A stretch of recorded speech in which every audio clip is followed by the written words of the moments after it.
नमस्कार दोस्तों, क्या हाल है। मैं हूँ शीतल बरियार और ड्रामा एक्सपो में आपका स्वागत है।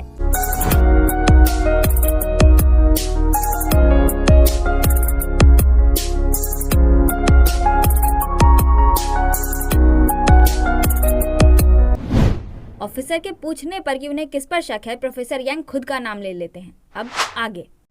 जिस पल सारे पजल्स के पीसेस अपनी अपनी जगह पर आ जाते हैं, सारा शक कम हो जाता है और संतोषजनक सच बाहर आ जाता है। वो उस कानून के फैसले की शुरुआत होती है जिसके एक हाथ में तराजू और दूसरे हाथ में तलवार है।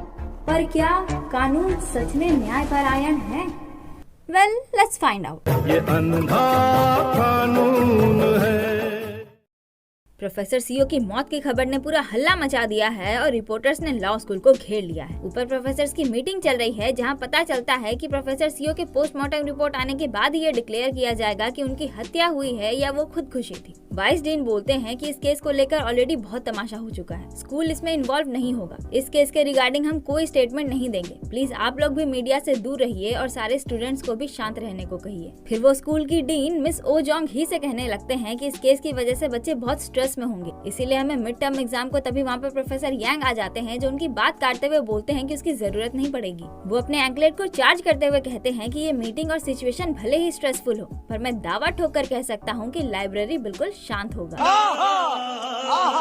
एंड एज ही सेड, सारे बच्चे सच में लाइब्रेरी में बिल्कुल शांति से पढ़ रहे हैं, सिर्फ एक स्टूडेंट को छोड़कर, अपनी क्लमजी, जिसे ये बात हजम ही नहीं हो रही है कि सब लोग ऐसे बिहेव कैसे कर सकते हैं जैसे कि कुछ हुआ ही नहीं। प्रोफेसर सीओ के साथ कुछ गलत हुआ होगा तो उसकी बड़बड़ से सब लोग उसकी तरफ घूरने लगते हैं। क्लमजी अपना मुंह छुपाकर भाग जाती है। वो स्कूल के कॉपी प्रिंटिंग रूम जाकर बकबकाने लगती है कि सब लोग इतना शांत कैसे हो सकते हैं। दिन दहाड़े हमारे मॉक ड्रिल के दौरान प्रोफेसर सीओ की मौत हो गई, बाहर इतना हल्ला मचा हुआ है, फिर भी ये लोग शांति से अंदर बैठकर कैसे पढ़ सकते हैं जैसे कि कुछ हुआ ही नहीं। किसी में कोई इमोशन नहीं है, सब के सब साइकोपैथ है, कमीने साले।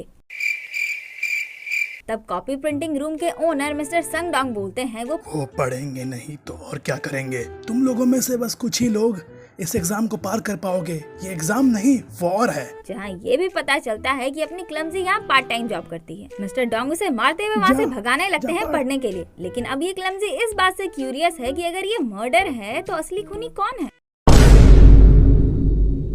वो अपना चेहरा प्रिंट करके उसे देते हुए बोलते हैं कि तुम्हारी हालत भी एक दिन मेरे जैसी ही हो जाएगी। यहाँ पर पता चलता है कि मिस्टर डोंग 10 बार एग्जाम में फेल हो चुके हैं। क्लमजी दौड़कर भागती है।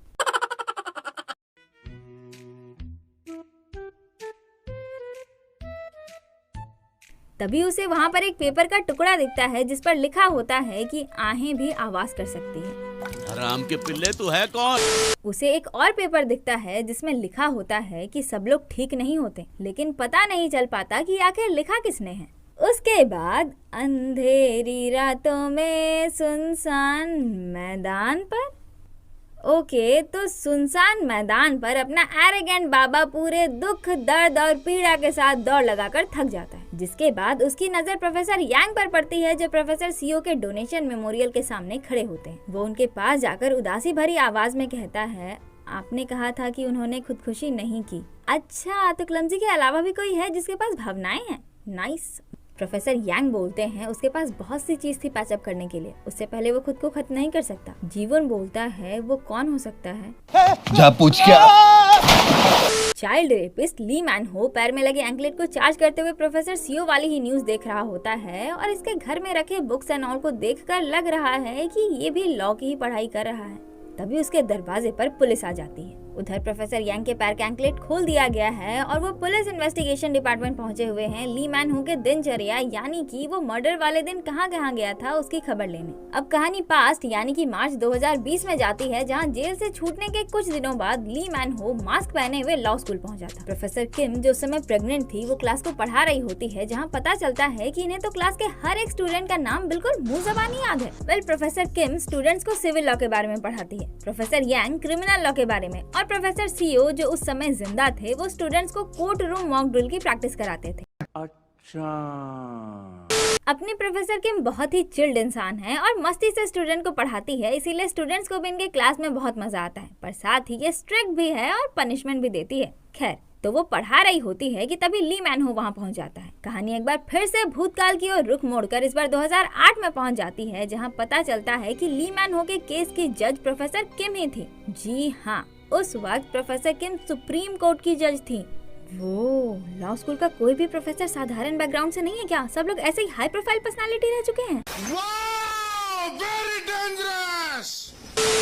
डिस्ट्रिक्ट कोर्ट और हाई कोर्ट के ट्रायल के बाद अब ये केस सुप्रीम कोर्ट आ चुका है और ना चाहते हुए भी चीफ जस्टिस किम को इसकी सजा कम करनी ही होगी, क्योंकि इस कमीने ने अपील जो किया है। ली मैन हो बोलता है, उस दिन मैं नशे में था इसीलिए मुझे कुछ याद नहीं, मुझे पछतावा है। इस पर चीफ जस्टिस किम बोलती है, अच्छा तुम्हें पछतावा है और फिर भी तुमने अपील किया? इस पर ली मैन हो हंसने लगता है। चीफ जस्टिस किम का खून खौल उठता है, लेकिन फिर भी अपने गुस्से को पी कर उन्हें उसकी सजा कम करनी पड़ती है। ये कानून सच में अंधा है। ये अंधा कानून है, ये अंधा कानून है।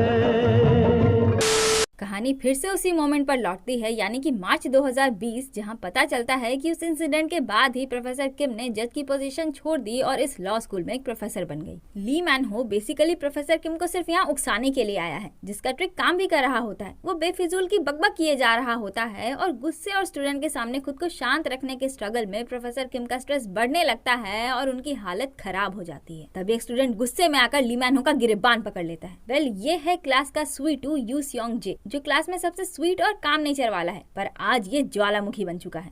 यहाँ पर मैं करेक्शन करना चाहती हूँ। पिछले एपिसोड में मैंने हेडबैंड बॉय का नाम यू सियोंग जे बता दिया था, जो कि एक गलती थी। हेडबैंड बॉय का नाम मिनबो गी है और इस स्वीटू का नाम यू सियोंग जे है।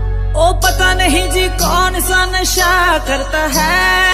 ली मैन हो खुद को छुड़ाकर फिर से अपनी बकबक कंटिन्यू करता है और प्रोफेसर किम की हालत और भी ज्यादा खराब हो रही है। इस बार सियोंग उसका गला दबा देता है, पर प्रोफेसर यांग आकर उसे रोकने लगते हैं। लेकिन तभी स्ट्रेस की वजह से प्रोफेसर किम का मिसकैरेज हो जाता है और वो बेहोश। स्वीटू दौड़कर उनके पास जाता है और वो और क्लमजी एम्बुलेंस को बुलाकर उन्हें हॉस्पिटल ले जाते हैं, पर डॉक्टर एक सर्जरी में बिजी है और ब्लीडिंग ना रुकने की वजह से प्रोफेसर किम की हालत खराब होती जा रही है। तब स्वीटू सियोंग बोलता है, प्रोफेसर क्या मैं देख सकता हूँ? अपना स्वीटू मेडिकल लॉ की पढ़ाई कर रहा है, इसीलिए इसे इन सबका नॉलेज है। इससे पहले कि आप मुझे पूछे, मैं बता दूं कि हाँ, लॉ में भी मेडिकल की पढ़ाई होती है और medical lawyer basically privacy of medical records, doctor patients confidentiality, emergency treatment rights वगैरह, मतलब ओवरऑल हेल्थ से रिलेटेड लॉ का स्पेशलिस्ट होता है। एंड फ्रैंकली स्पीकिंग तो मुझे भी इससे पहले नहीं पता था कि मेडिकल लॉयर जैसा भी कुछ होता है। खैर, प्रोफेसर यांग और ली मैन हो आपस में बातें कर रहे होते हैं, जहां प्रोफेसर यांग बोलते हैं, अभी तुम्हें कुछ याद नहीं आया? ये सुनकर ली मैन हो बात बदलने की कोशिश करने लगता है, पर उसकी बात काटते हुए प्रोफेसर बोलते हैं, 10 दिसंबर 2008 जूरे डोंग का हिट एंड रन केस, उस बच्चे का एक्सीडेंट जो तुम्हारे रेप का गवाह था। ली मैन हो बोलता है, अगर मुझे सब कुछ याद आ जाएगा तो नशे में कुछ भी ना याद रहने वाला मेरा बयान तो झूठा हो जाएगा। वैसे आप इस केस से इतना ऑब्सेस्ड क्यों हैं? आप तो अब प्रोसिक्यूटर भी नहीं है। प्रोफेसर यांग बोलते हैं, क्योंकि वो हिट एंड रन केस ही मेरा एकमात्र केस है जो अनसॉल्व्ड है। इस पर ली मैन हो नौटंकी करने लगता है, अरे रे रे, कितने शर्म की बात है, पर मैं भी क्या करूं, अगर मैं नशे में नहीं होता तो शायद मुझे नंबर प्लेट याद होता, और जाने लगता है। प्रोफेसर यांग बोलते हैं, अब तक तो तुम्हें वो नंबर याद आ जाना चाहिए था। ली मैन हो अपना एंकलेट दिखाते हुए बोलता है, इसके हट जाने के बाद शायद मुझे याद आ जाए, और चला जाता है। कहानी एक बार फिर से प्रेजेंट यानी कि अक्टूबर 2020 में आती है, जहां प्रोफेसर यांग डिटेक्टिव ओ यानी कि वही डिटेक्टिव जो उनके साथ पहले काम करते थे उनसे बातें कर रहे होते हैं। वो बोलते हैं, मैंने तुम्हें जो कहा था तुमने वो पता लगाया? डिटेक्टिव ओ कहते हैं, हाँ प्रोसिक्यूटर, मेरा मतलब प्रोफेसर, जैसा कि आपने कहा था ली मैन हो कल लॉ स्कूल में ही था, पर सुबह ही वहाँ से निकल गया। इंसिडेंट के टाइम पर वो बाहर ही था। पर प्रोफेसर, इससे ज्यादा मैं आपको कुछ नहीं बता सकता। कल जो मैंने आपको क्राइम सीन पर आने दिया था, उस वजह से डिटेक्टिव जुंग ऑलरेडी मुझ पर बहुत गुस्सा है। वेल, डिटेक्टिव जुंग वो दूसरे वाले ऑफिसर है जो क्राइम सीन का इन्वेस्टिगेशन कर रहे थे। एनीवे, उनकी बातें सुनकर प्रोफेसर यांग बोलते हैं, आज हमने फोन पर बात नहीं की। डिटेक्टिव ओ बोलते हैं, जी समझ गया। फिर पता चलता है कि प्रोफेसर यांग को उस हिट एंड रन वाले केस की कार का नंबर पता चल चुका है। सभी स्टूडेंट्स मिलकर ग्रुप स्टडी कर रहे होते हैं। तभी क्लमजी दौड़ती हुई आती है और बताती है कि अभी भी पता चला है कि प्रोफेसर सीओ ड्रग लेते थे।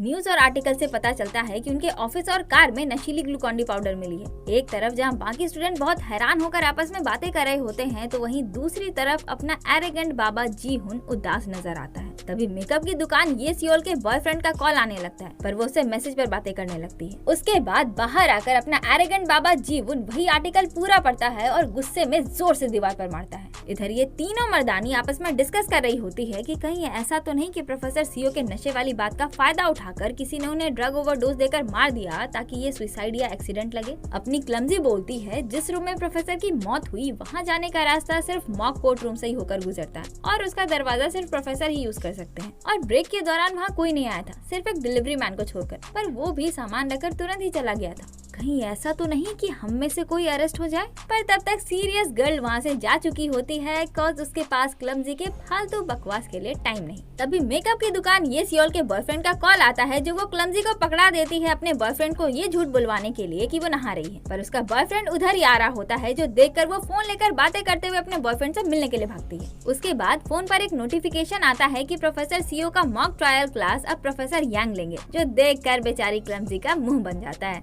अगले दिन स्टूडेंट का मॉक ड्रिल शुरू हो जाता है, जो प्रोफेसर यांग ऑब्जर्व कर रहे होते हैं। आपकी जानकारी के लिए बता दूं कि ये उसी मॉक ड्रिल का कंटिन्यूएशन है जो प्रोफेसर सीओ ने अधूरा छोड़ दिया था, तो सबके किरदार वही है।